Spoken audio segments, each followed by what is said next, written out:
Entrevista ao vivo agora no Sagres Sinal Aberto, edição. E olha, se você quiser participar, mande a sua mensagem para o nosso WhatsApp 984001757 62 984001757, porque o assunto é o seguinte: FGTS. O STF, o Supremo Tribunal Federal, marcou a data de julgamento para definir a correção do FGTS, o Fundo de Garantia por Tempo de Serviço, e o trabalhador registrado entre 1999 até 2013 pode ter direito a essa revisão. Você sabia disso? É sobre esse assunto que hoje temos agenda para conversar com o advogado especialista em Direito do Trabalho e Previdenciário, Roberto Conceição, que já está com a gente conectado aqui no Sagres Sinal Aberto, edição de sábado. E a gente cumprimenta ele nesse momento, que está ao vivo aqui conosco. Bom dia, doutor Roberto, seja bem-vindo aqui ao Sagres Sinal Aberto, edição manhã.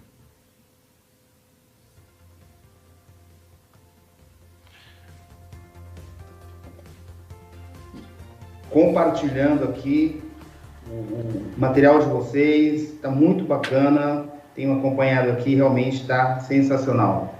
Bom dia a toda a equipe, é um prazer estar com vocês, fico muito feliz de poder participar desse programa Líder de Audiência.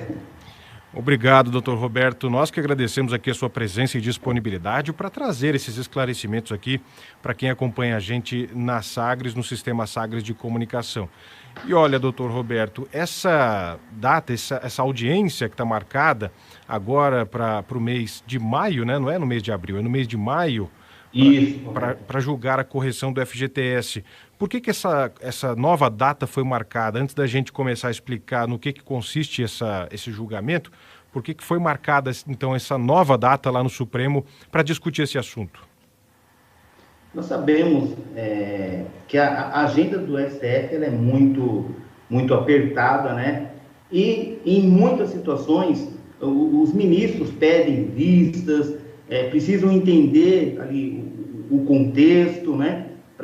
E também ter o time para poder realmente estar pronta aquela situação, aquele processo para ser apreciado pela Suprema Corte, que é a última instância da Justiça, né? Então, é algo assim, é um assunto delicado, é um assunto que envolve o erário, envolve grana do governo, né? Então, é algo que tem que ser feito de uma forma muito tranquila, muito consciente, analisada os seus pormenores, as consequências também. Aí não é só uma questão jurídica, tá? Envolve também, como eu disse agora, essas consequências para o erário. Então, por isso, o STF, por vezes, acaba remarcando a agenda para que possa ter uma análise mais aprofundada do caso e julgar realmente de uma forma que seja justa, não só para a população, mas visando também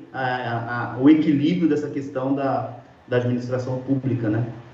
Certamente, doutor Roberto. E aí a pergunta que a gente faz, correção do FGTS, esse é um assunto corriqueiro que tramita com frequência no Supremo, nas pautas do Supremo Tribunal Federal, ou esse é um momento excepcional para discutir esse fator, a correção do FGTS? Por que isso chegou até o Supremo, doutor Roberto? Chegou até o Supremo por quê? Primeiro a gente tem que entender a questão do FGTS. O FGTS ele é um valor depositado mensalmente na conta do empregado para que este empregado, no momento que ele saia dessa empresa, ele possa ter esse recurso liberado. No primeiro momento, a empresa vai depositando, mês a mês, 8% na conta vinculada do FGTS desse empregado. Quando ele pede demissão, ele não consegue sacar. Ele só consegue sacar esse valor de uma dispensa imotivada, uma dispensa arbitrária por parte do empregador. Ele vai lá e recebe esse valor. Mensalmente, no entanto, tem que ser corrigido este valor. Esse valor ele sofre a correção de juros. Nós temos a correção de juros e também a correção monetária. O que acontece aí? A correção monetária dele hoje é pela TR. E sendo feito pela TR, observa-se o quê? A TR já tem há muitos anos que é zero praticamente, zero. Um índice muito inferior àquilo que é a correção do poder de compra, que seria para acompanhar a nossa inflação. Então, a correção pela TR praticamente zero. Então, o que sobra para o trabalhador? É só a correção dos juros, que hoje é 3% ao ano. É um valor baixíssimo essa correção. E com isso começou a surgir várias ações, porque se a TR ela não é possível fazer a correção dos precatórios, por exemplo, por que ficaria a possibilidade de corrigir o FGTS, se ela não é utilizada para corrigir a dívida do governo?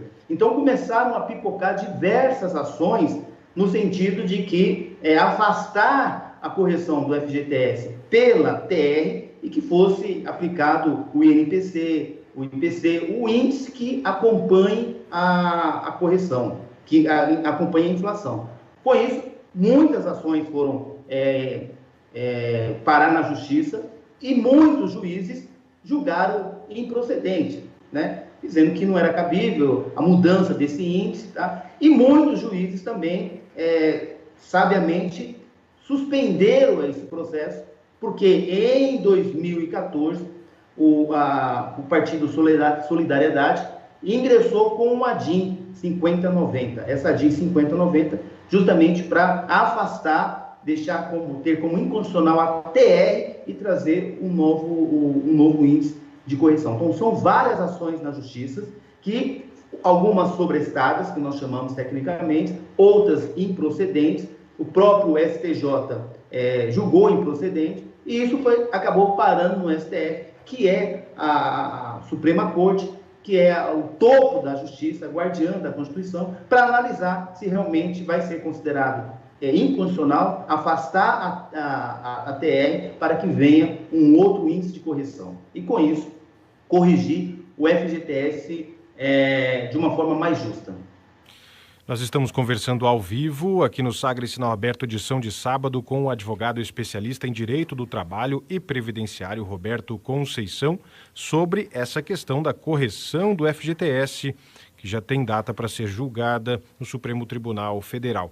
A gente falou há pouco, né, na introdução desse assunto aqui, doutor Roberto, sobre esse período de 99 até 2013. Por que exatamente esse período é que está sendo considerado para julgar essa causa? Ou seja, para quem teve carteira assinada, para quem recolheu FGTS nesse período? Germano, é o seguinte, o direito não socorre os que dormem, né? Então, assim, 2014, o Solidariedade ingressou com essa DIN, tá? Pedindo essa correção. Então, seria de 2013 para trás. E importante também esclarecer que essa decisão do STF, nós vamos ter que aguardar. Se for realmente procedente essa demanda, for considerado inconstitucional, o STF deve modular os efeitos. Então, vai acabar abarcando quem entrou com uma ação de 1999 para frente, onde a TR efetivamente perdeu força, praticamente zerou, né? E até 2013, porque são os volumes das demandas.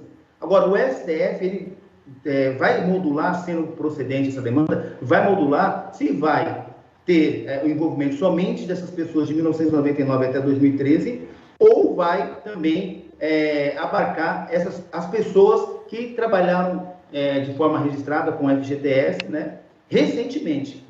Porque, como eu disse lá no início, o STF vai também ter a preocupação do erário, do volume, do impacto econômico que isso vai causar. Como Corte Suprema poderá modular os efeitos. Então, as pessoas que não entraram com as suas ações ainda vão poder ingressar com essas ações, mas quem já está com ação rolando na justiça, ações que estão suspensas, sobrestadas, vão dar sequência. Aquelas pessoas que tiveram os seus processos improcedentes vão poder pedir aí uma ação rescisória para poder ingressar novamente com essa demanda. Da modulação dos efeitos. Germano? Nós perdemos aqui rapidamente, no finalzinho da sua resposta, doutor Roberto, o contato, mas a gente conseguiu compreender. E posto isto, né, posta essa explicação sobre essa questão da correção do FGTS, a pergunta que fica agora, doutor Roberto Conceição, quem teria direito a essa correção caso o Supremo Tribunal Federal considere essa ação, né, caso ela passe no Supremo Tribunal Federal. Isso porque vai ser julgado ainda no mês que vem. Quem teria direito? Os trabalhadores teriam que procurar uma assistência jurídica, procurar um advogado para poder se inteirar mais dessa questão? Ou isso seria automático? Explica para a gente, doutor Roberto.